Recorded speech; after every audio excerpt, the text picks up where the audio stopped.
اعوذ باللہ من الشیطان اللعین الرجیم بسم اللہ الرحمن الرحیم الحمد للہ رب العالمین والصلاة والسلام علی نبی الکریم وعلی آلہ الطیبین الطاہرین المعصومین المنتجبین ولعنۃ اللہ علی اعدائہم من الآن الى قیام یوم الدین آمین یا رب العالمین. اما بعد فقد قال اللہ تبارک و تعالی في قرآن المجيد بسم الله الرحمن الرحيم يا أيها الذين آمنوا كتب عليكم الصيام كما كتب على الذين من قبلكم لعلكم تتقون. صلوات اللهم صل على محمد وآل محمد. عزیزان محترم، ماہ رمضان کے روزے کسی مقصد کے تحت واجب قرار دیے گئے ہیں.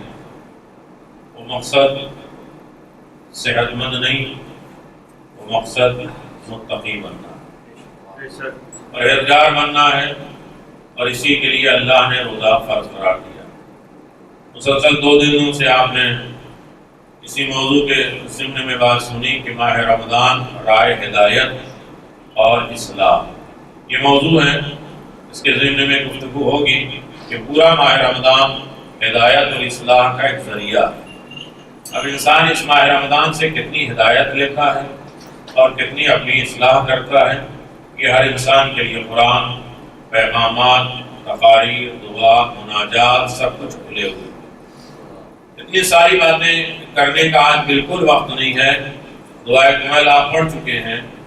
دعائے کمیل سن 10 ہجری میں جناب کمیل نے مولا کائنات کے ہاتھ میں بیعت کی ہے، اور اسے پوری زندگی مولا کائنات نے انہیں اپنا ہمراز بنایا. یہاں تک کہ غدیر میں جب بیعت لے رہے تھے تو اسی خیمے میں یا مولا تھے یا کمیل تھے. اس کے علاوہ اس رات کو کوئی نہیں جانتا تھا کہ کس عالم میں کس نے بیعت اور مبارکباد دی، خوشی کے عالم میں یا مجبوری کے عالم میں. اتنا عظیم رتبہ دیا ہے جناب کمیل کو، اور پوری زندگی کی محنت کا نتیجہ مولا کائنات نے کہا کہ تم میرے سیکریٹری رہے ہو، خادم رہے ہو، میرے اسرار، میرے راز کو جاننے والے رہے ہو. ان ساری محنتوں کا ایک تحفہ ہم تمہیں دے رہے ہیں، دعائے کمیل. اب اس اعتبار سے آپ سمجھیے گا کہ کتنی نایاب دعا ہے. کمیل کی پوری زندگی کی محنت کا نتیجہ ہے تحفہ علی. یہ مولا کائنات کا عظیم ترین تحفہ ہے، اور اسے بھی ہمیں اپنی زندگی میں تحفہ بنا کے رکھنا ہے. تو ماہ رمضان ہدایت ہے کس کے لیے؟ متقیوں کے لیے. روزہ فرض کس کے لیے ہے؟ متقیوں کے. روزہ رکھوایا کیوں جا رہا ہے؟ متقیوں کے. قرآن ہادی ہے متقی کے لیے، اور امام رہبر ہیں، قائد ہیں متقیوں کے. اتنی ساری باتیں آپ حضرات کے ذہن عالیہ میں موجود ہیں. آج اس بات کو آگے بڑھاتے ہوئے، کیونکہ شب جمعہ بھی ہے، مختصر گفتگو بھی ہوگی، اس لیے بہت جلد آپ آمادہ ہو جائیں کہ اللہ تبارک و تعالیٰ نے ماہ رمضان کے روزے کو فرض اور واجب قرار دیا ہے، نہ صحت مند ہونے کے لیے، نہ باڈی کم کرنے کے لیے، نہ بیماری کو دور کرنے کے لیے. صرف ایک مقصد ہے کہ تم متقی اور پرہیزگار بن جاؤ. متقی انسان کیسے بنتا ہے، اس ضمن میں بات ہو رہی تھی. آج اس پہلو کو 3 چیز کا نام ہے تزکیہ کرنے کا. کل گفتگو ہوئی تھی، اسے ریپیٹ کرنے کا بالکل وقت نہیں ہے کہ تزکیہ سب سے پہلے تقوی الہی میں پہلی چیز ہے تزکیہ، اور تزکیے میں 3 چیزیں پائی جاتی ہیں جو آپ کی خدمت میں گزارش کی گئی. آج اس ضمن میں ہے کہ قرآن متقیوں کے لیے ہادی ہے، ہدی للمتقین. قرآن متقیوں کی ہدایت کرتا ہے، اور علی متقیوں کے امام ہیں. ائمہ معصومین متقیوں کے امام ہیں. اب یہ رہا مسئلہ کہ قرآن صرف متقیوں کے لیے ہے تو یہ قرآن سب کو پیغام دے کیوں رہا ہے؟ جبکہ ہم نے سنا ہے اور پیغام یہ کہ قرآن عوام الناس کے لیے، سب کے لیے کھلا اعتبار سے ہے، وہ اپنے دامن کو پھیلائے ہوئے ہے، کون آ جائے۔ اور امام بھی دوسروں کو نصیحت کر رہے ہیں کہ کون میرے در پہ آئے، میری ولایت پہ اقرار کر لے، لیکن ہے متقیوں کے امام، قرآن ہے متقیوں کی ہدایت۔ آخر وجہ کیا ہے؟ یہ تو پوری کائنات کے لیے ایسے دور میں آئے کہ جہاں جہالت کا دور تھا، فتنے آفات تھے، گمراہیاں تھے، کفر نفاق تھے، ایسے دور میں پروردگار نے قرآن بھیجا۔ یعنی قرآن تو پیغام عام ہے، یہ صرف متقیوں کی ہدایت کیوں کرتا ہے؟ اور امام تو عام ہے لوگوں کے لیے، لیکن کہا اصل میں یہ قرآن عام تو ہے، لیکن اس سے تمسک سوائے متقی کو کوئی نہیں کرے گا۔ امام سب کے لیے ہے، لیکن متقی کے علاوہ امام سے تمسک کوئی اختیار نہیں کرے گا۔ آج اسی بات کو میں آپ کی خدمت میں واضح کر لیں تاکہ یہ ایک بہت بڑا ہمارے ذہنوں میں سوال ہوتا ہے کہ جب قرآن سب کے لیے آیا ہی نہیں ہے تو قرآن کی آیتیں بتاتے کیوں ہیں، ہدایت دیتے کیوں ہیں، آخر وجہ کیا ہے؟ عزیزان محترم، قرآن خود کہہ رہا ہے کہ متقیوں کی پہچان کیا ہے۔ متقیوں کی پہچان قرآن مجید پہلے ہی پارے میں یہ اعلان فرما رہا ہے، ہدی للمتقین الذین یؤمنون بالغیب۔ متقی پہلا وہ ہوتا ہے کہ جو غیب پر ایمان رکھتا ہے۔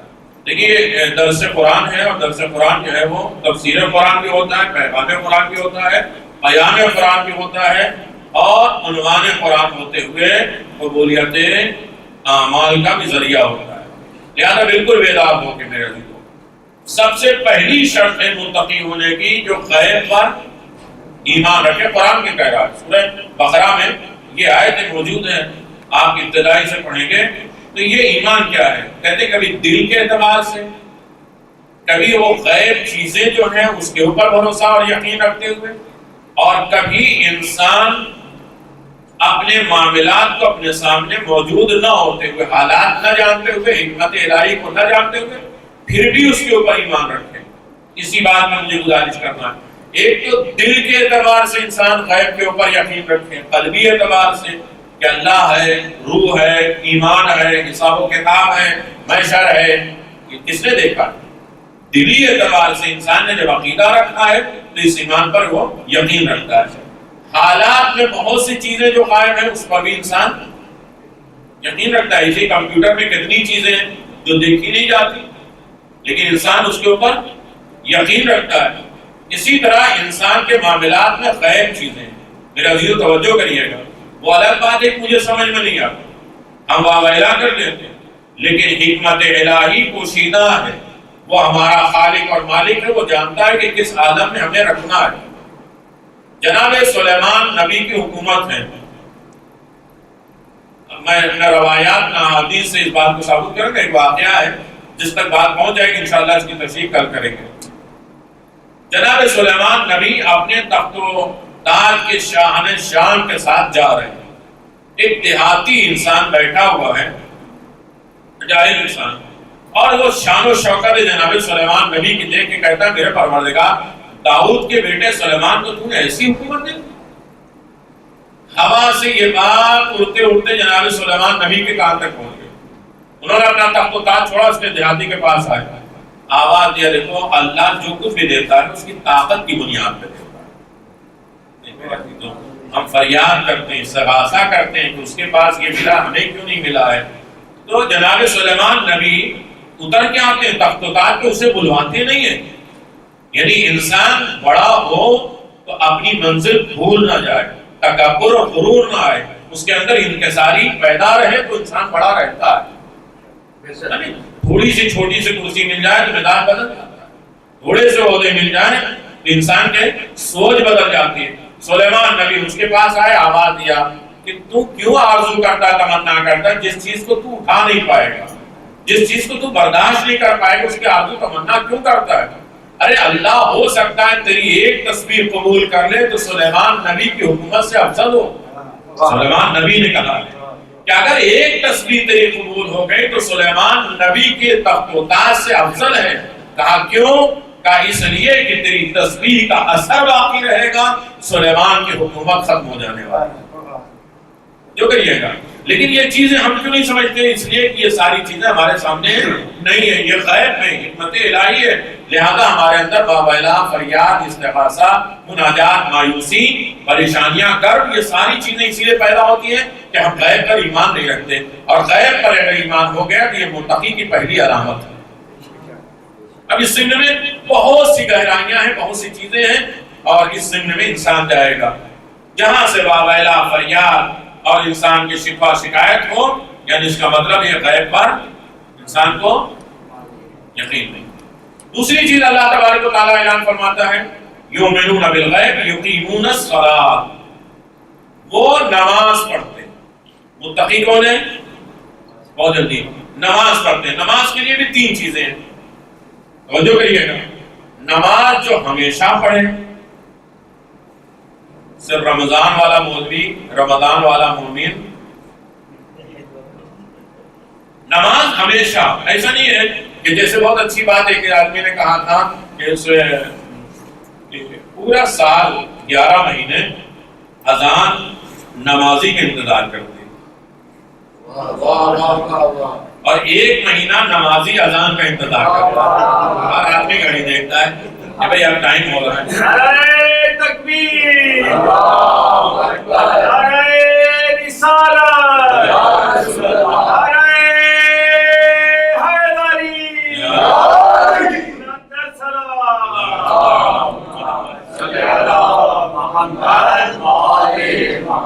ہوتا ہی ہے کہ جیسے عید ہوئی نمازی گمشدہ ہو گیا، اس کا اعلان کیا جاتا ہے کہ وہ نمازی گئے کہاں پورے مہینے میں۔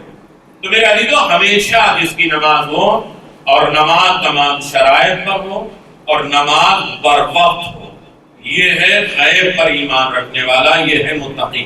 یعنی متقی جو نماز پڑھتا ہے وہ 3 شرطوں پہ پڑھتا ہے، وہ ہمیشہ پڑھتا ہے، تمام شرائط کے ساتھ پڑھتا ہے، اور بر وقت پڑھتا ہے۔ توجہ کریے گا۔ اور پھر اس کے بعد اعلان فرمایا کہ وَمِمَّا رَزَقْنَاهُمْ يُنْفِقُونَ، جو اسے دیا گیا ہے وہ صرف اسی کا نہیں ہے، اس میں سے وہ خرچ بھی کرتا ہوں۔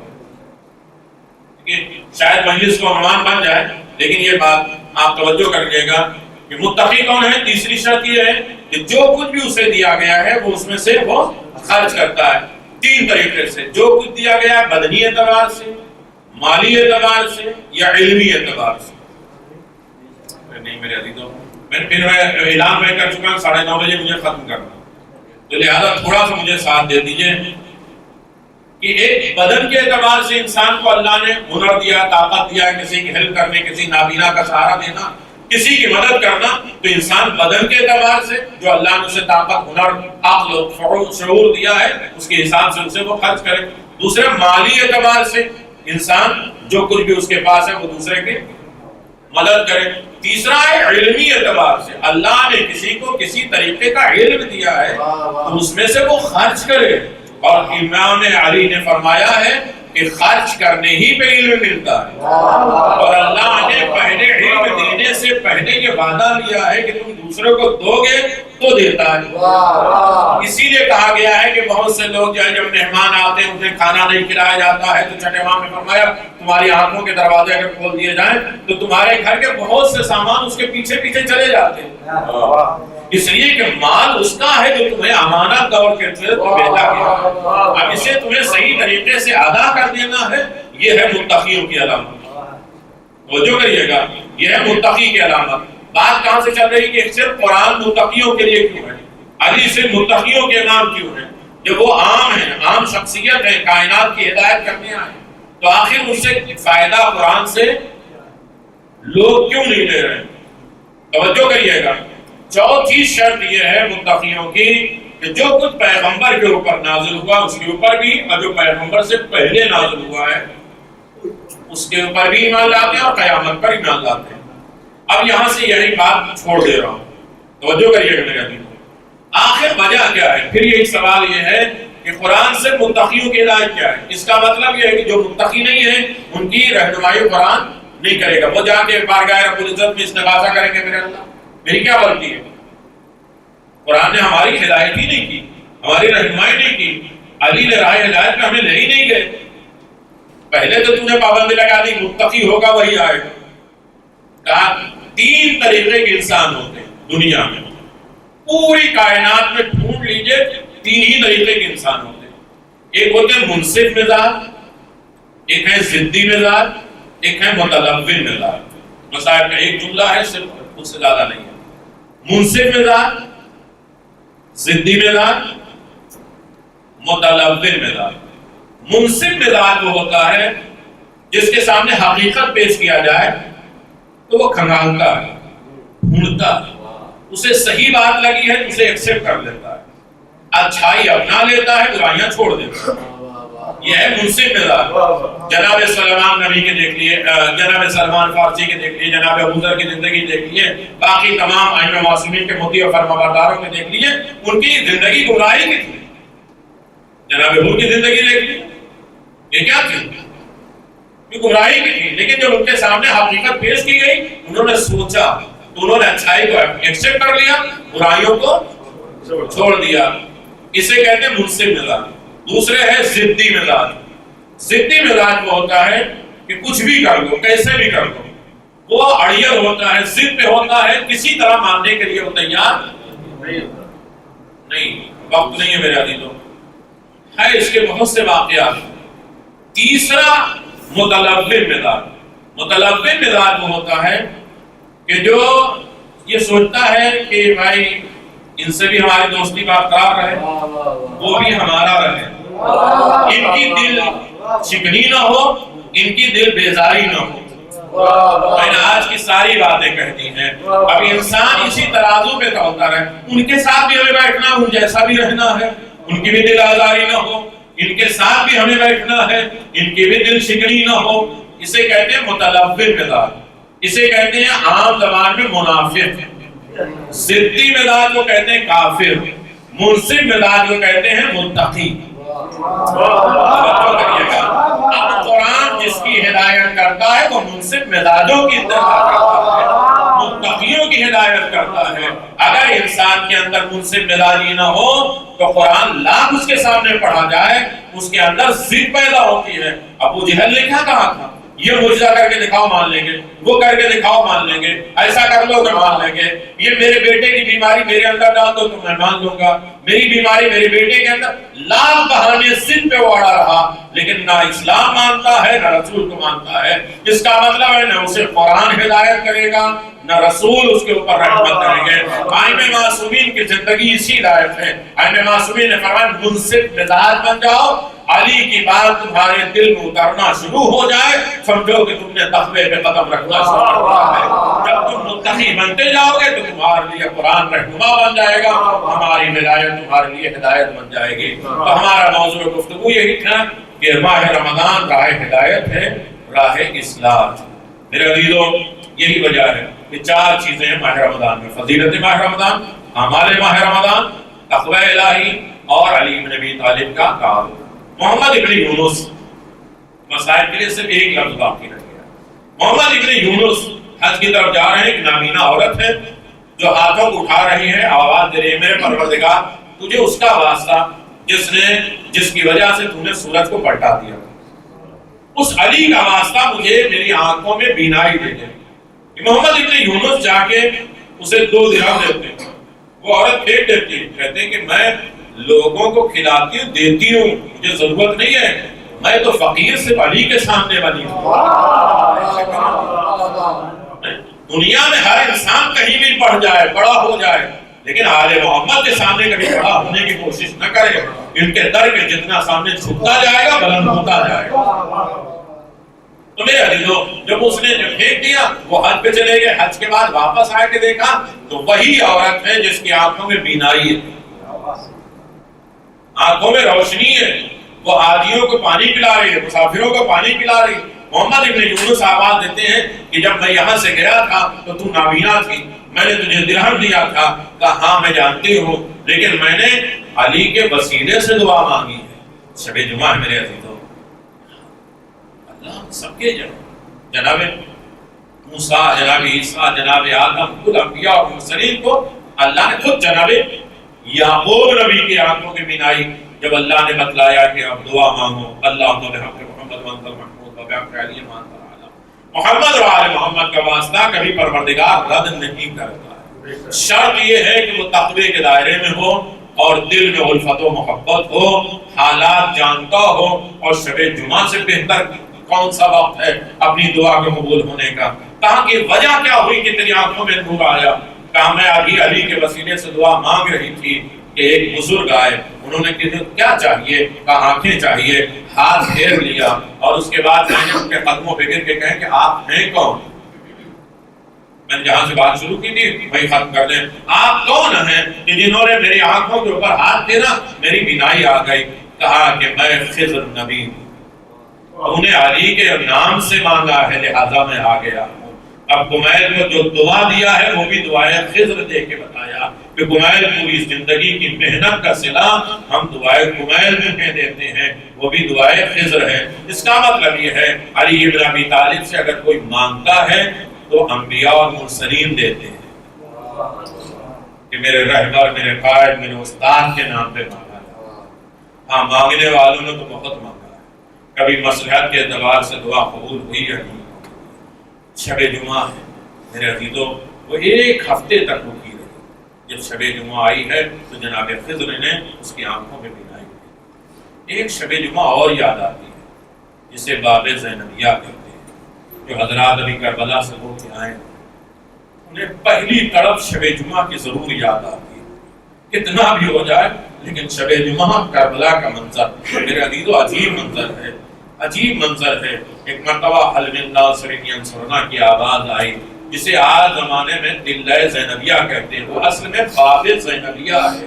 جناب زینب چاروں طرف دوڑ رہی ہیں، میرے بھائی کا عالم کیا ہے؟ جب ہر طرف دوڑتی رہی بھائی نظر نہیں آیا تو ایک بلندی پہ چڑھ گئی، اور جیسے بلندی پہ چڑھی تو عالم کیا دیکھا؟ ایک ظالم ہے، کوئی خنجر لیے ہوئے ہے، حسین کے گلے پہ چلا رہا ہے۔ ایک مرتبہ آواز دیا ایک سر ساتھ میرا ماجایا ذبح ہو رہا ہے، تو کھڑا دیکھ رہا ہے۔ ایسے عالم میں بھی حسین غریب نے ایک اشارہ کیا، بہن زینب خیمے میں چلے جاؤ۔